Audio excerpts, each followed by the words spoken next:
ఈ ప్రజాపాలన ప్రగతి ప్రణాళిక దీన్ని సమీక్షించడానికి ఈ కార్యక్రమాన్ని రాష్ట్ర ప్రభుత్వం ప్రతిష్టాత్మకంగా తీసుకొని గ్రామీణ ప్రాంతాల్లో అన్ని రకాలైనటువంటి అంశాలని సరి చేసి ప్రజలకి మేలైనటువంటి పాలన అందించాలనేటువంటి ఉద్దేశంతో ప్రారంభించిన ఈ కార్యక్రమానికి వచ్చినటువంటి గౌరవ మంత్రి వారికి స్వాగతం సుస్వాగతం, అందరు సర్పంచులకి మిగతా అందరికీ కూడా. అయితే ఈ కార్యక్రమాన్ని మనం సమీక్షించడంలో ప్రధానంగా మన జిల్లా నోడల్ ఆఫీసర్గా జడ్పీ సిఇఓ గారిని జిల్లా కలెక్టర్ గారు అపాయింట్ చేయడం జరిగింది.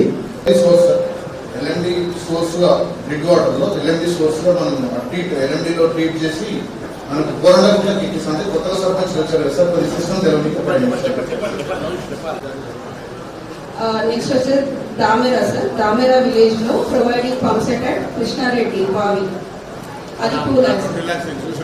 లాస్ట్ స్టేజ్ లో ఉంది సార్. దామెరా చింతలపల్లి గ్రామానికి రైతుల గురించి వాటర్ ఒకటి కావాలి సార్.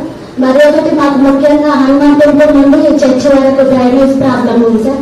అదొకటి కాలనీకి పైప్ లైన్ డ్యామేజ్ అయింది, కొంచెం వాటర్ ఇబ్బంది అవుతుంది సార్. అది కొంచెం చూడండి సార్. సార్ మా దగ్గర వాటర్ ప్రాబ్లం అనేది చాలా ఉంది సార్.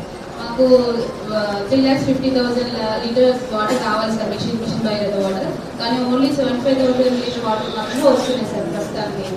మా దగ్గర ఒక 4 ఓపెన్ వెల్స్ ఉన్నాయి సార్. అందులో 3 ఓపెన్ వెల్స్ ద్వారా మేము ఇప్పుడు వాటర్ సప్లై అనేది చేస్తున్నాం సార్. కానీ ఇక్కడ ముందు కొంచెం మాకు ప్రాబ్లమ్ అయ్యేటట్టుంది సార్. కాబట్టి ఆ వాటర్ సమస్య తీర్చాము సార్. అలాగే హనంకొండ నుంచి కరీంనగర్కి మాకు మొత్తం కరీంనగర్ రోడ్డుకి సైడ్ డ్రైనేజ్ కావాలి సార్. ముఖ్యంగా డ్రైనేజ్ ప్రాబ్లం కూడా చాలా ఉంది సార్.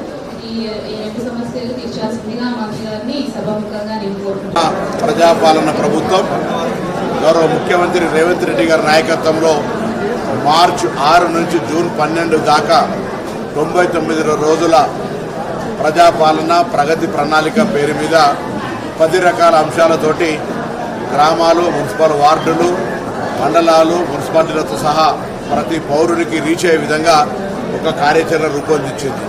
అందులో భాగంగా ఈరోజు హన్మకొండ జిల్లా ఎల్కతుర్తి హుస్నాబాద్ నియోజకవర్గంలో గౌరవ సర్పంచులు, ఉప సర్పంచులు, కార్యదర్శులు, గ్రామ పాలన అధికారులు, మండల అధికారులు, జిల్లాధికారులతో ఒక సమన్వయ సమావేశం ఏర్పాటు చేశాం. ఈ గ్రామంలో, ఈ మండలాల్లో ఈ 99 రోజుల ప్రోగ్రాంతో పాటుగా రాబోయే వేసవి కాలంలో ఎటువంటి త్రాగునీటి ఇబ్బంది లేకుండా ఉండడంతో పాటుగా ఈ కాకతీయ మెడికల్ కాలేజ్ దత్తత తీసుకున్న ఈ మండలంలో అందరి ఆరోగ్యం బాగుండేలా మెడికల్ క్యాంపుల నిర్వహణ కావచ్చు.